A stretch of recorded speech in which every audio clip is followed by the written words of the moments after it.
Okay, Assalamualaikum warahmatullahi ta'ala wabarakatuh murid-murid semua. Apa khabar? Cikgu harap murid-murid semua sihat selepas kita bercuti selama seminggu. So, cikgu harap murid-murid semua semakin semangat lah. Makin semangat buka sekolah ni walaupun kita masih berada di dalam tempoh PDPR. Okey, jadi hari ini kita akan belajar tentang tajuk baru. Tajuk baru, buku teks, muka surat. Buku teks jilid 2 ya, jilid 2. Muka surat 22. Tajuk pengurusan sisa pepejal. Okey, pengurusan sisa pepejal yang ni. Unit 16 ni. Okey, kalau murid-murid sudah buka, sebelum kita mula, cikgu nak terang dulu. Okey, apa yang kamu tahu, murid-murid tahu tentang kitar semula?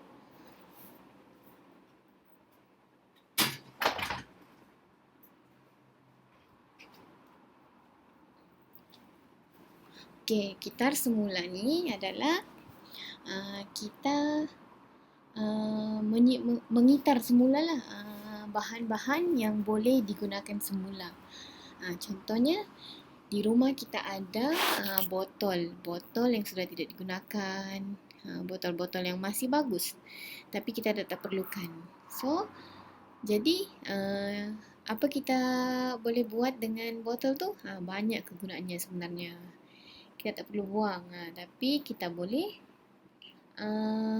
letakkan dekat tong sampah bahagian plastik, supaya pihak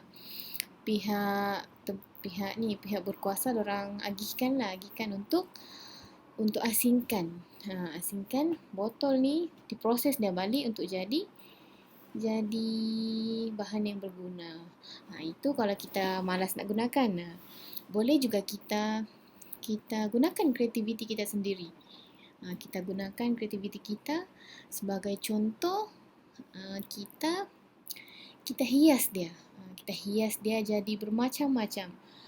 Botol pasu bunga kah, hiasan halaman rumah kah, semua boleh, macam-macam boleh. Untuk apa? Sebabnya kita nak pelihara sumber alam semula jadi kita ni untuk generasi akan datang. Lepas tu kita nak memupuk sifat cinta alam sekitar terhadap masyarakat. Lepas tu yang paling penting kita nak memupuk sifat berjimat cermat tu. Berjimat cermat dalam diri kita, supaya kita tak biasa membazir, kita tak membuang je. Tapi kita juga kita bukan boleh sahaja berbelanja, tetapi kita juga mampu berjimat. Kamu yang dari kecil ni lah, dari umur kamu sekarang ni, darjah 3 ni, kamu dah boleh dah terapkan dalam diri kamu untuk sentiasa berjimat cermat. Okey? Okey, so kita tengok buku teks. Buku teks. Dekat sini ada dialog. Jadi cikgu akan bacakan, cikgu nak kamu fokus dengar apa yang cikgu baca ni ya. Okey. Hari ini tajuk dia pengurusan sisa pepejal. Mari kitar semula. Okey, mari kitar semula. Nabila ingin membantu ibunya membuang sampah. Tumpuannya pada cara yang paling sesuai untuk mengitar semula. Okey, ibu. Nabila, cara manakah yang akan Nabila pilih? Okey, saya memilih cara. Okey. Cara apa? Sebagai contoh, Nabila akan memilih cara kitar semula. Okey, kerana apa? Kerana seperti yang cikgu sebutkan tadi. Kerana Nabila nak memupuk sifat berjimat cermat, sifat cinta akan alam sekitar. Okey, macam itulah. Okey. Jadinya ada dua lah dekat sini. Pengasingan sisa pepejal di punca. Maksudnya yang kalau biasa nampak ni, tong sampah warna hijau. Tong sampah warna hijau ni. Warna hijau apa gunanya? Ada orange, ada biru, ada coklat. Ada untuk kaca, ada untuk plastik, ada untuk sisa makanan. Okey, pengasingan sisa pepejal di punca yang mana pertama sekali kita kena asingkan sisa. Sisa yang boleh diktar semula kita kumpulkan dan kita masukkan semua dalam plastik dan kita letakkan di dalam tong sampah. Jadi pihak lori yang memungut sampah tu orang akan ambil lah. Yang kedua, pengasingan sisa pepejal di tong kitar semula. Okey, ini biasanya kita akan jumpa lah di tempat-tempat awam. Sama juga, kita kena asingkan sisa dulu. Jangan pula buang dengan sisa sekali. Nanti kita menyusahkan. So, kita tak boleh lah macam tu kan. Kesian orang yang nak memungut tu. Kita pun kena juga fikir orang lain. Okey, kita kumpulkan yang boleh diktar semula, kemudian kita buang di tempat yang sepatutnya. Ikut. Kalau dia kaca, isi di bahagian kaca. Kalau dia plastik, isi bahagian plastik. Okey, murid-murid boleh faham ya? Okey, kita tengoklah di sini. Macam mana Nabila menggunakan kreativiti dia untuk memanfaatkan bahan-bahan kitar semula. Okey, tengok ni. Wah, cantiknya hiasan rumah kamu. Bijak kamu mengolah bahan buangan.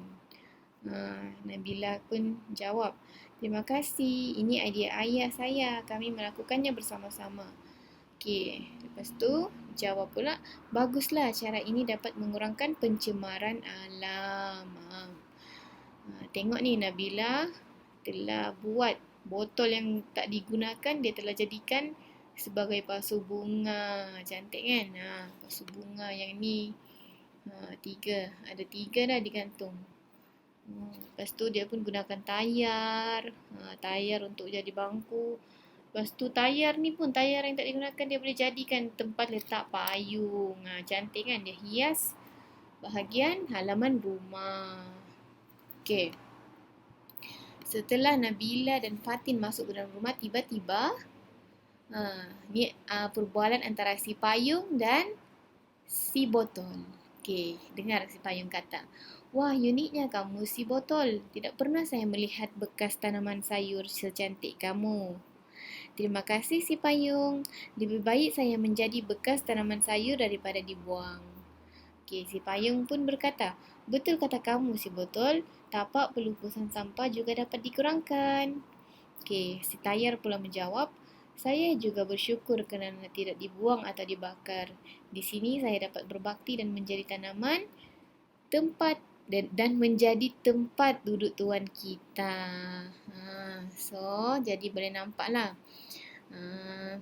bagaimana Nabila dan Fatin dan juga ibu memanfaatkan botol-botol, tayar-tayar yang tak digunakan. Diorang kreatif dan diorang jadikan benda ni sebagai satu hiasan rumah. Jadi kalau murid-murid semua ada botol-botol yang tak digunakan ke dekat rumah, bolehlah bagi tahu mak ayah, kakak, abang dekat rumah. Bolehlah cadangkan untuk buat bekas tanaman sayur ataupun jadikan dia sebagai pasu bunga. Macam tu juga tayar-tayar kereta yang tak digunakan. Untuk menjadikan kita ni masyarakat yang cintakan alam sekitar. Kita nak berjimat cermat, kita nak jadi kreatif. Okey. Cikgu harap murid-murid fahamlah apa yang cikgu terangkan untuk hari ini. Okey. Itu saja pembelajaran kita pada hari ini. Kalau ada yang tidak faham, ada yang ingin bertanya soalan, nanti boleh PM Ustazah di Telegram. Okey? Sekian, terima kasih.